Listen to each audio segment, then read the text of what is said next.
அனைத்து கழக உடன்பிறப்புகளுக்கும் இனிய வணக்கம்.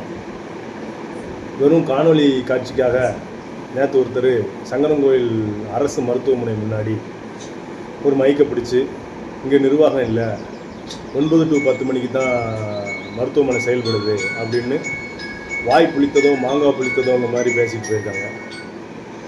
அவங்களுக்கு நான் ஒரு சின்ன பதில் சொல்லி கொடுத்துருக்கேன். உள்ள ஆஸ்பத்திரிக்கு வெளியில் நின்று பேசுகிறது பெரிய விஷயம் கிடையாது. ஆஸ்பத்திரிக்கு உள்ளே போய் பாருங்கள், உள்ளே என்னென்ன செய்கிறாங்க அப்படிங்கிறத பாருங்கள்.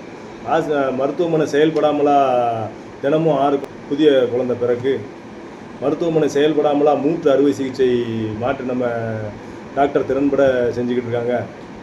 அதை விட தமிழ்நாடு முதலமைச்சர் மாண்புமிகு தளபதியார் அவர்கள் பொறுப்பேற்ற காலத்திலிருந்து 20 லட்சம் மதிப்பீட்டில் சிஆர் வசதியுடன் நுண்கதிர் பிரிவு நாங்கள் தனியாக கொண்டு வந்திருக்காங்க. 2,47 லட்சம் மதிப்பில் சிடி ஸ்கேன் வசதி செஞ்சு கொடுத்துருக்கோங்க. 9 கோடி மதிப்பில் இப்போ உள்ளே போனீங்கன்னா தெரியும், பில்டிங் வேலை நடந்துக்கிட்டு இருக்குது. மருத்துவமனையை விரிவாக்குறதுக்கு மகப்பேறு மற்றும் குழந்தைகள் பிரிவுக்கு 2.5 ஏக்கர் புதுசாக நிலம் தேர்வு செஞ்சுக்கிட்டு இருக்காங்க. தென்காசி மருத்துவமனைக்கு அடுத்தபடியாக காச நோய் பிரிவுக்கு தனியாக ஒரு மிஷினே வச்சு அங்கே மருத்துவ உதவி செஞ்சுக்கிட்டு இருக்காங்க.